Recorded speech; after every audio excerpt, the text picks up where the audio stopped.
inspiration for doing Child of Anubis was from being in Evil Trophy, which was my first participation in these films. Andy Ching had been a pen friend of myself and Paul, and he communicated a lot about the films that we did. He commented on Prison in the Sun when we did that in '93, and he asked to get involved, and I put his name forward for Evil Trophy, which I wrote and Andrew Candish directed, and from there in on it was, we didn't look back. And like most people, you get the idea like to do one yourself. The way Andrew Candish directed was, I'll do it a bit different, like you always think. And so I know Child of Freedom was scheduled after that, but after Child of Freedom there was nothing in the running.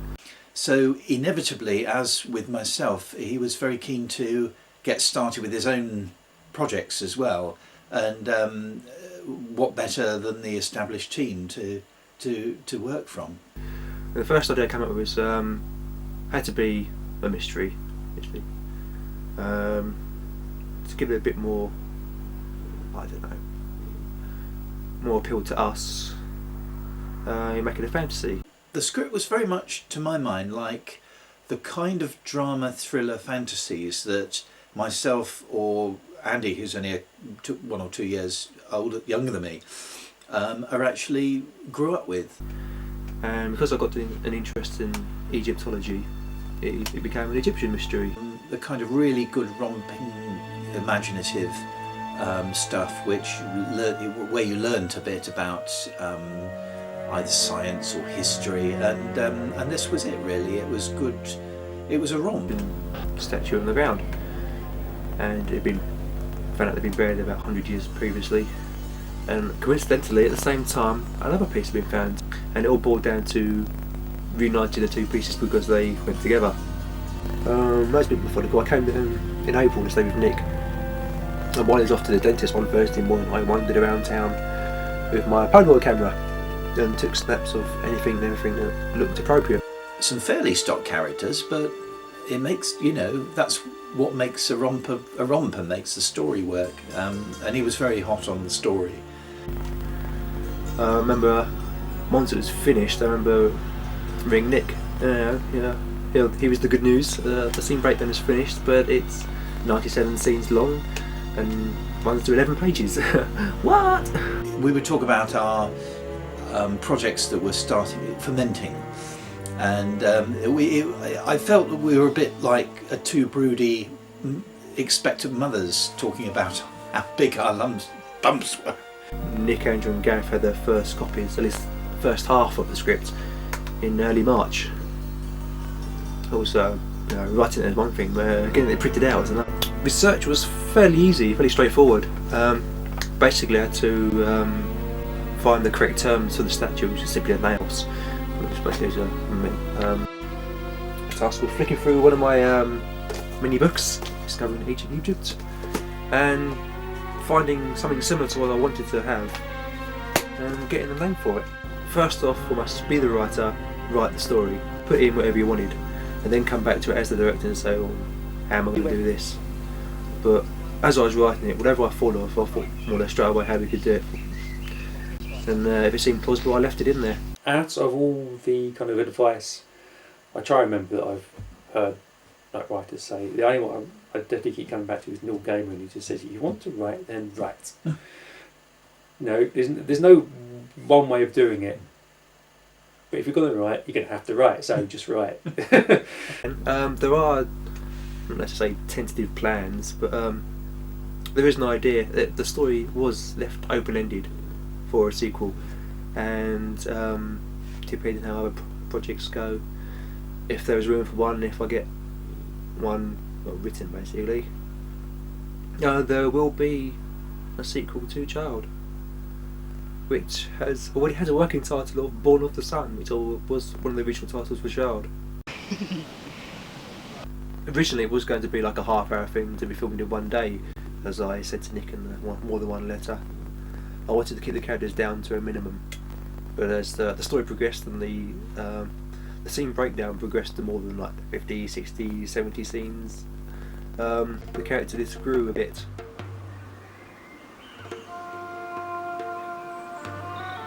What do I do? You went, it? Aha! What? That's So you just see the back of me? Big flashes. Ever since the end of Evil Trophy, Keith and Elaine have always come as a pair. So, just to make things easier, I wrote them as a pair. No, I did.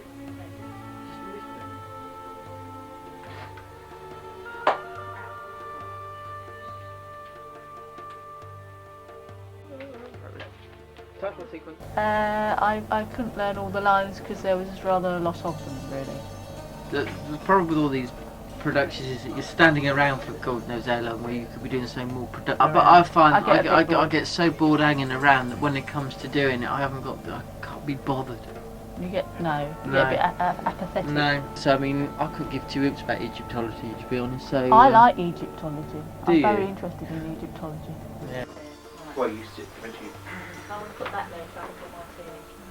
Well, I mean, I know the characters. I don't think that we were actually married as such, because I just kept my maiden name. I don't know, but we look like a sort of a married couple. My favourite scenes, I suppose my favourite scenes were The ones you weren't in. the ones where I kept having trouble saying anonymously, because I kept saying anonymously, Yeah. and anything but anonymously. Because we did like one shot at a time. Individual continuity to like people's positions a few times, but Elaine would always they had a habit of talking and putting a hand over her mouth. Oh. But then you cut, do the next shot, and her hand would be of course down on the table. So when you cut it together, it would be like that. Anything else? It says that you're only 23. Cheeky. At least they spelled your name. My name right.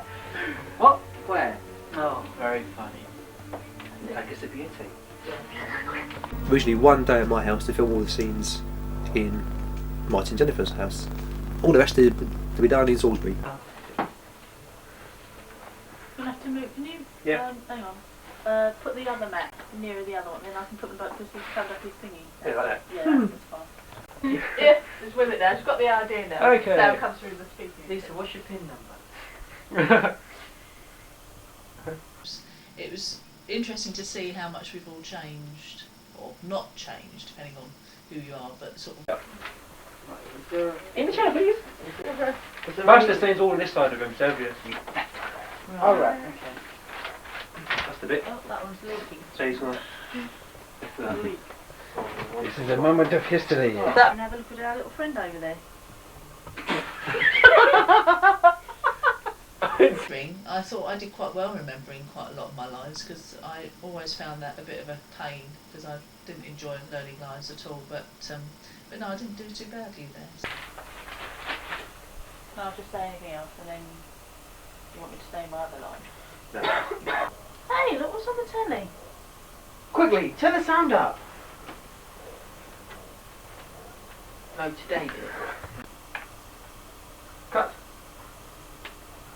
Yeah.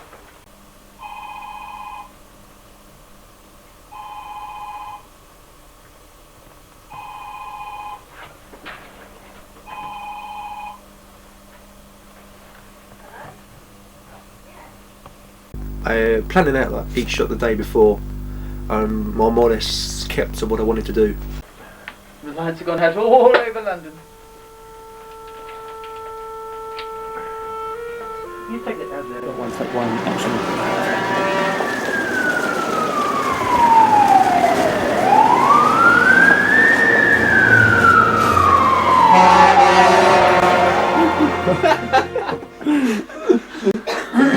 I'd forgotten actually how funny it was. I don't think it was intentionally supposed to be funny, but I just think there was a lot of very funny moments. We should give it over to the police.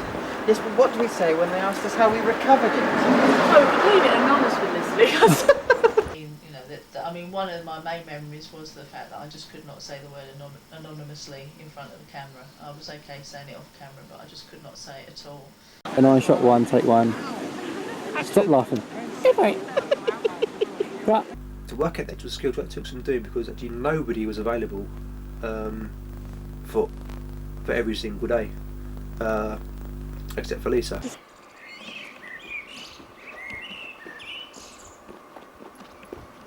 I'd want to sell it, of course. And Keith and Elaine wouldn't be there on the bank holiday Monday, so I had to schedule all their scenes for Saturday and Sunday.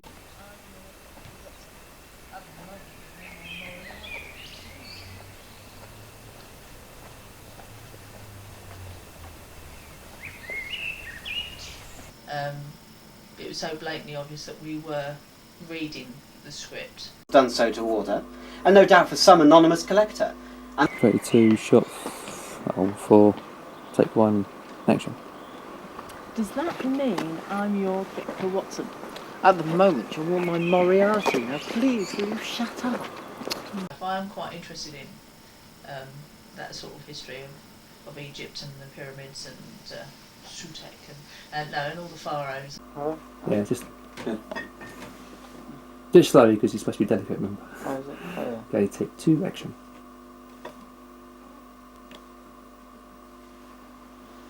Presto, hey? One more time, we'll press north. Presto, hey. Well, no, I don't know what is this. Oh, never mind. Presto, hey, bit. Oh, no. Presto, hey. That's okay. Presto, hey. Presto, hey. Yes, okay. Yeah, just like that. No, I'll always admit the fact that I don't think that I can act, really, to be honest with you. I think, I did enjoy it. It was quite a lot of fun. I think the fact that we did have a lot of laughs doing it, and Inspector Walker will be one of the 3 characters returning for the sequel. During Child, he's obviously his scepticism has been stretched a bit. Even at the end of the story, he's still none the wiser. I quite liked it because he was a bit more abrupt than the parts I usually play. So if you could just keep to the subject, just the facts, please. So I like that, and I based it on all the inspectors you see on television who are a bit sort of world weary and abrupt and cynical, and then the fine traditions of sci-fi inspectors, if there is such a thing. They admit they have to come round to it in the end and believe it. And what is it you think that gives all these incidents a supernatural feel? He played it so dryly as well. That's where David Jason got the idea from. My favourite moment was in The Close.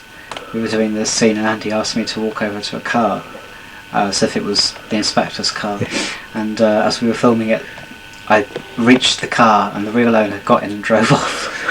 Action.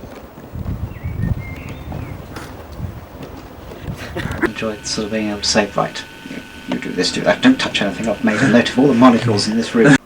You two can go, but don't tell anybody what you've seen, okay? Less dotty than usual, less quirky, more letter of the law, which I quite liked the change. I'm rather afraid I'm about to be arrested. Oh dear. He was like the serious part, and he would provide a contrast to Maxwell. He said that as well. Almost a little large. In some scenes, it looks like Nick's working from behind me. It was Andrew standing in front of him. He's so much shorter than Nick. Everything according to him, but I would like to hear it from you two. When it all seems to happen again, and he's thrust back into the storyline, he will be more open-minded. But I think with that open-mindedness will come some more harsh cynicism. I do hope you're not going to tell me that was my murder suspect, whom I didn't just see vanish into the ether. So, do you want the long explanation or the short one? God. I'm not sure whether he'll still be in the force, because after we was tracking down the murderer and actually came back with nothing in the end, which wouldn't do much for his career, I suppose. I did my best. He's looking at you, Keith. I got a plan. Okay, take 1. Oh, right. Although being open-minded, he'll probably bear a bit of a grudge against Old Ireland, which will, at least in that way, will also develop his character more. and be more interested in the play. I don't like filming in Salisbury because you can sort of be spotted by people you know, and that's very embarrassing. I don't like that at all. I like going away to film. My favourite character has to be Professor Maxwell. Speak of the chappie, there he is. From my earliest days, I can say that the Nutty Professor has always been my favourite stock character. Can I presume upon your cup of your sweetest tea, please?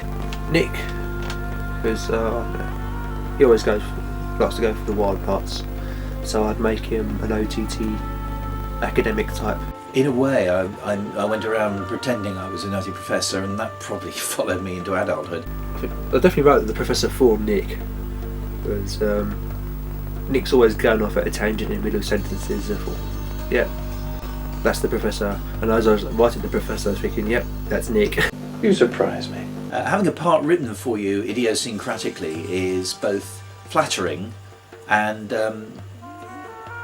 disconcerting, I suppose, because it's how people view you.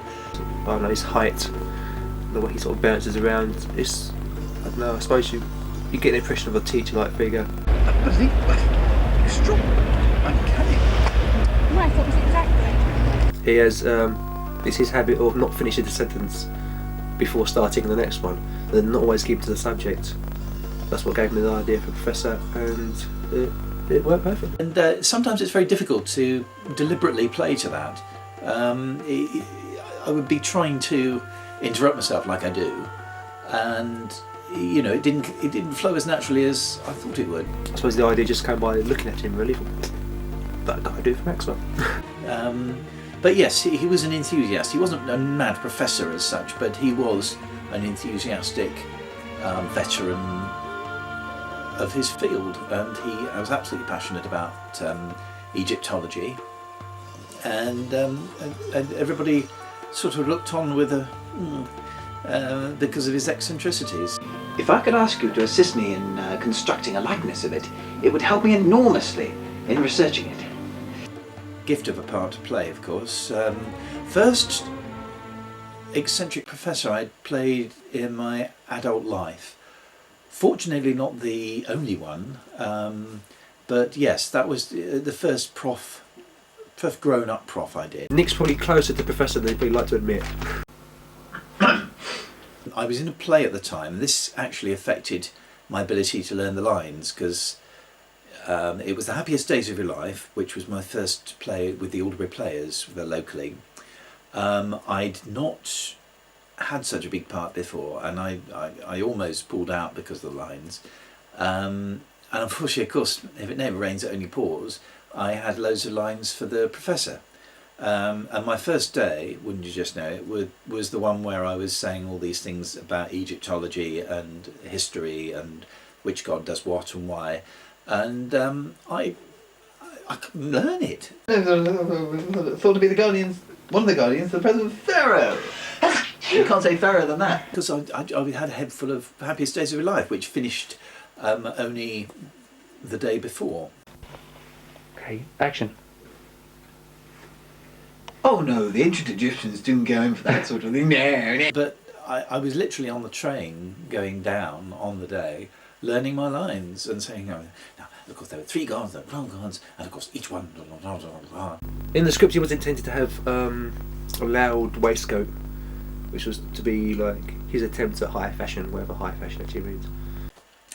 I couldn't find one of those for love nor money, even though I'm quite keen on waistcoats. But with the jacket, which I don't think was actually scripted, but the kind of thing he'd wear, I actually wore that for my part in Happiest Days of Your Life. To contrast with his usual academic look of like loafers and cords and a jacket. But he came with his red tie, which is as close as he could get, but that was fine. If he had that splash of colour that was meant to be on the waistcoat, then we could use the tie to compensate. On the train. Which way to Kent Road? It was lovely working with Elaine and Keith, because things have been a bit fraught between us all the year before, because they've been in Evil Trophy, which had its tensions, and he'd also Keith that is, had directed Tide of Freedom, which I wrote, where we had fallen out over a few things. With Child of Anubis, we were both acting and both on par, so both achieving the same thing, and therefore weren't competing at all, and it was just a riot.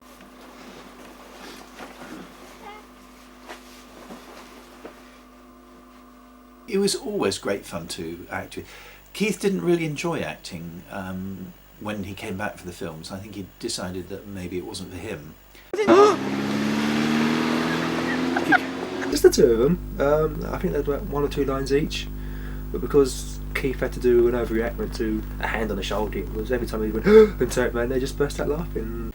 And I know he didn't like learning lines, but he just was enormous, and still is enormous fun to be around, and so is Elaine. So I cherish those scenes I had with them. No, we're not. I'll take my knee. My favourite scene would have to be the one where Gareth becomes, or Armenethus becomes corporeal, and I'm there, having just been stabbed. I'm there as the ever-inquisitive boffin. A good archaeologist never misses the chance to garner information. Although I'm in need of medical attention, I'm so down British and so inquisitive and intrepid, I think is the word. I question this entity and this enigma because I know it's going to be the high point of my career. H.E. Wallace. It's just a wonderfully British moment. It's a nice goody confronts baddie kind of moment as well, and lovely to work with the two, and dear old Gareth, we haven't done enough together really, Gareth. Professor Cunningham, you require an explanation. I'd actually, shortly just before I started filming, the day before, I had a one and only backstage romance with Jill Shattuck. So, I was saying this to Andy, and he said, well, we need someone to be a policeman at the house. They investigate the murder. Would you like to do it? And she said yes, because she was pretty well up for any acting kind of thing. I think she was a little bit taken aback to, oh gosh, I'm doing it now, right? No preparation. But she was a plainclothes policeman because she didn't have time to change. And I treasure those memories now because sadly a year later she died at the age of only 29. So it was happy times and special. Looking back at what I've shot now, there are a few things I probably would have redone at the time. Most of them being the scenes shot outside Victor's house, because like a fool I had the microphone off and it all came out completely silent. Which is a bit of a bummer because I didn't realise it until after we got back to Nick's house.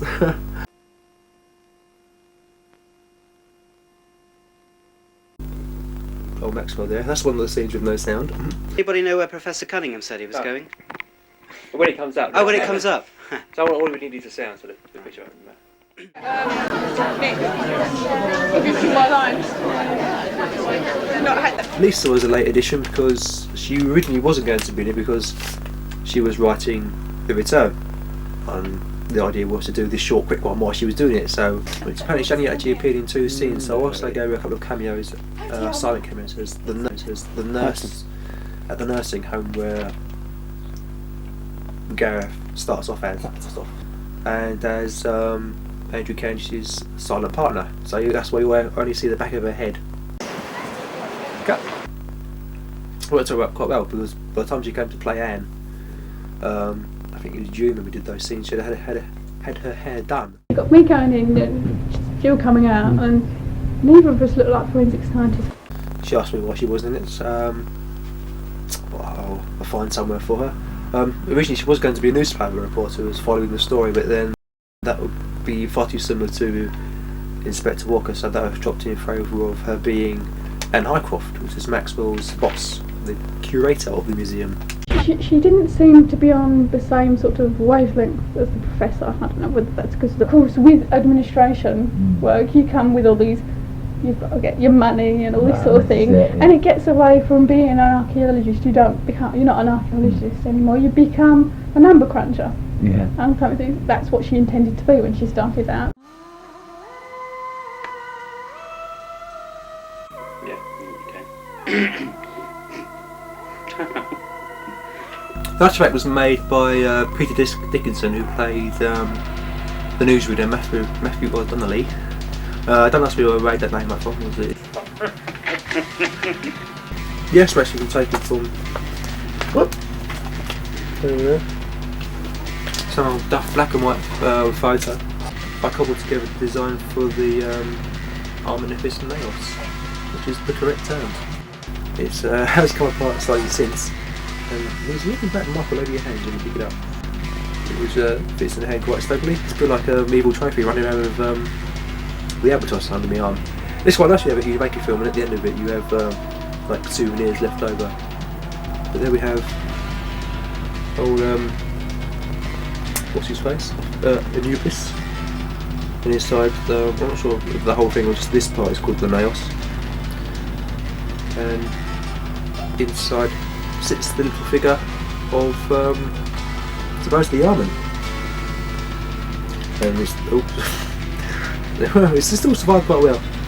And of course the whole point is it being separated. You've got the two individual pieces. This armour was cobbled from I can't remember exactly what one it was now, but a similar figure with his arms down the side, with it's like a god protecting an effigy of one of the pharaohs. And thus am I. This like sums up the whole story actually. Armin and Anubis.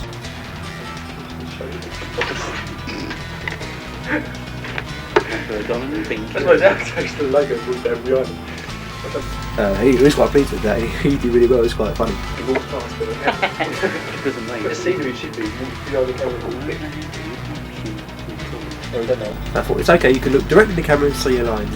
He felt that was much easier. I'd like to get some more footage for the documentary because there was no one there with the camera. He came up with a logo for the TV station, which was London and South East Regional. Looks like some sort of tacky souvenir from the Mediterranean. Of course, full scene. Yes, done outside the Bishop's Mill pub on the green there.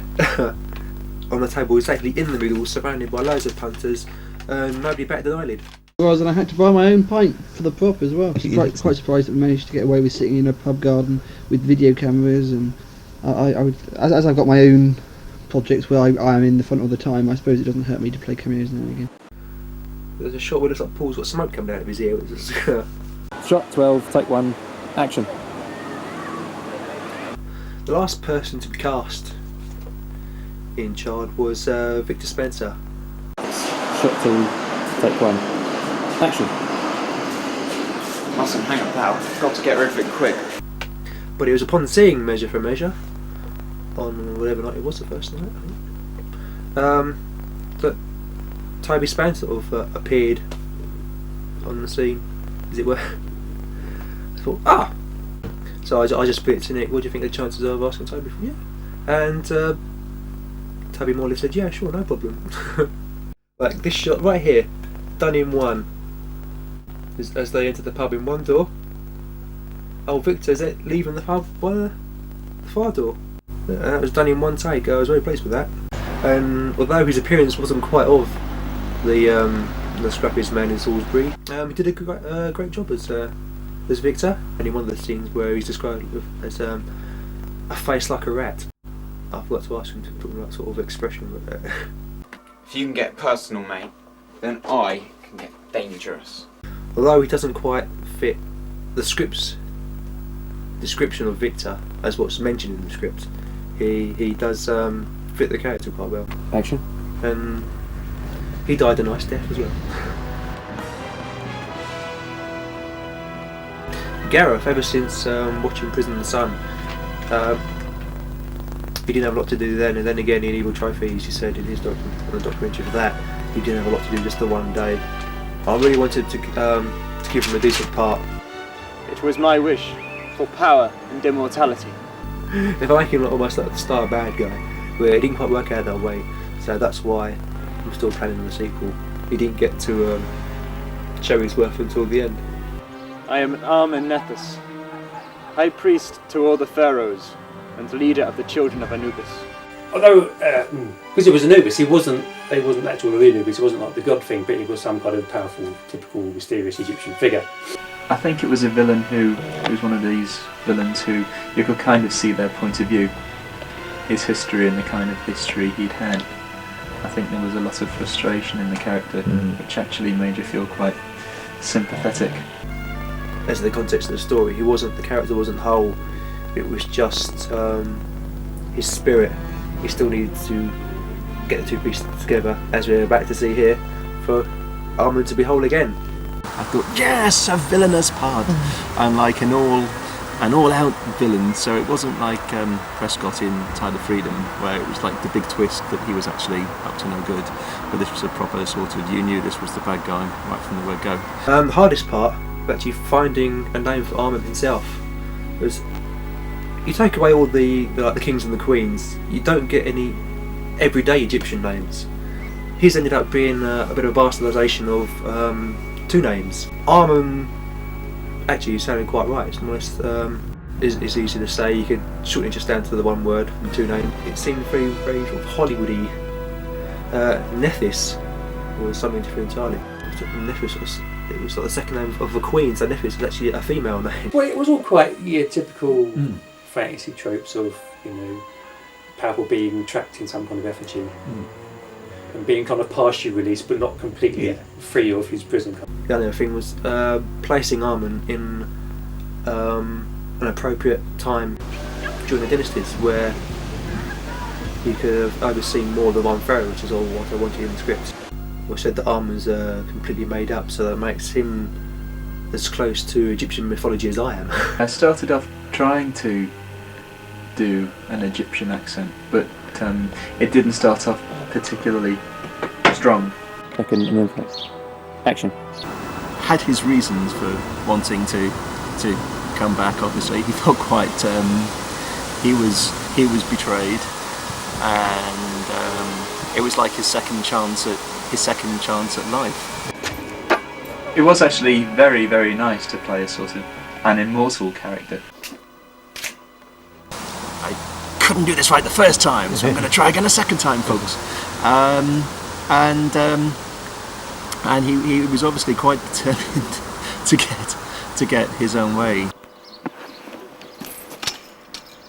He was tremendous fun to play, and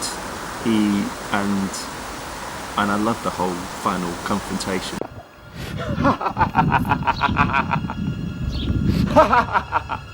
I like shooting the final scene.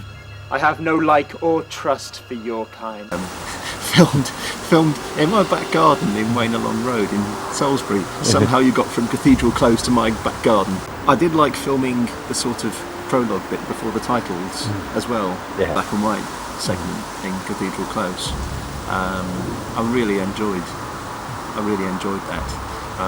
It's always nice when you can sort of be this person playing a very vulnerable character, and then within the same skin playing someone who's completely the opposite. I think possibly, I didn't really have any knowledge of stage makeup at all. I think perhaps the one thing I felt, and it was arguably something I should have initiated, is when the professor in the nursing home and he changes into Armand. Perhaps I should have made more of an effort to have aged up. That was the only thing I felt watching it again recently. I thought, that was a bit of a missed opportunity there. Sunday, Gareth was only available sort of late afternoonish because he was it went to the Edinburgh Festival, I think, or another audition for a drama school, one of those. And it was that particular weekend, I think it was a bank holiday, this particular weekend, on the Saturday when I had to go back for a recall to Queen Margaret College, is when Andy wanted to do a lot of the filming for Anubis. Interested. I can remember it being a very rushed weekend because I had to go to Edinburgh for the Saturday and I had to be back on the Sunday. So basically I'd arranged to go up to Edinburgh on the Friday, stay overnight. The only return train back was going to be at 12 o'clock, and I didn't know if I'd be needed in Edinburgh all day. So I only got a single ticket, got a bus ticket back from Edinburgh to Victoria, which was the overnight one. And then when I got to Queen Margaret College for the recall, I was only needed for about an hour, and I was finished by about 10:30. Good. It is near. Very good. And then got this bus back overnight to Victoria, then got the train to Salisbury, and then I think pretty much that afternoon I was filming Children of Anubis, Child of Anubis, which I don't begrudge at all, but it was an incredibly busy weekend, and I think that the whole thing just builds and builds and builds and builds and builds this brilliant conclusion, really, and an open ending, which I must admit I was very, very proud of my final shot, where you see to the railway station and a real glint of cheeky evil in his eye, and you think, I wonder what he's going to do next. Which I was really proud of. I thought that came across quite well. So he's not just going to be killed by the Scooby-Doo gang at the end, is he? You know, they'll defeat him this one time, but you know, he'll go on to have further misdemeanors. and also there was I think it was a shot, it was more in reflection, but there was a bit when I spot one of the objects as he's looking for in the museum, and you can just see the corners of my mouth twitching slightly. It's like, Favourite moments at the time were the scenes that felt good as you were filming them. The end result as it stands is very pleasing. I was very pleased with what I got. Brilliant bit of writing, and yeah, I loved it. I loved every minute. I think it turned out pretty much how I expected, in the sense that filming went well, didn't really overrun a lot. I think, I remember at the time, I kind of wrote people's roles tailored for them, not massive amounts of technical dialogue, and you know, I knew I'd sort of chop it all up in filming, so it'd be easier for them to film rather than learning whole Swedish dialogue in one go.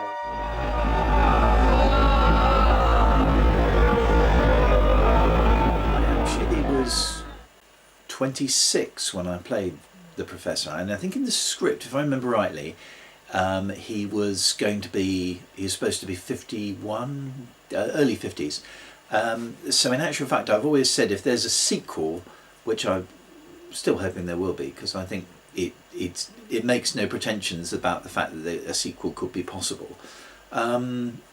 Yeah, I would come back, and I'd probably be the right age to play him as well. Yeah, I wouldn't hesitate. I would love to have done the character again, and I think I'd have more experience as well to bring to it. Armin, he will be the central character in this. I want him to be even more nasty. And it will be all down to his trying to resurrect his cult, to recreate the Children of Anubis. There's a sequel to Child of Anubis, I can't remember if I had a title, something like Born of Souls or something like that. I can't remember exactly when I had the idea, but the day I arrived in Salisbury with Lisa, we were in, I think, Smith's, and I bought a copy of National Geographic, and it had Tutankhamun's mask on the front, and it said about a new tomb being found. I think that might have been the key for, it's idea for the sequel. So I was reading for the article, it was I think it's KV5, which is Ramesses the Great's massive tomb with like 180 chambers on, and that's for all his children and grandchildren. And from that I had the idea of Aaron Nefis reading that in the paper and saying, you know, they're not his children, they're mine. And it was kind of echoing back to when Aaron Nefis was back in Egypt and he had his cult following, and the sequel that dealt with him trying to resurrect that. So that's the kind of the basis of the idea for the sequel.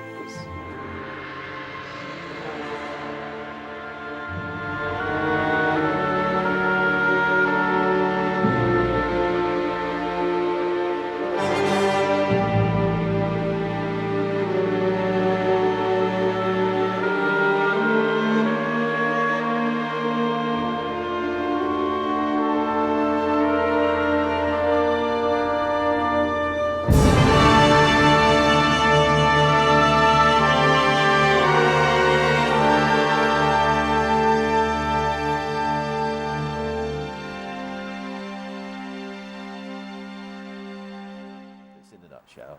Oh gosh, lots of fun, a great Egyptian adventure, and the final scene is filmed in my back garden. And watch out for the sequel, it may still be coming to a video cassette near you soon.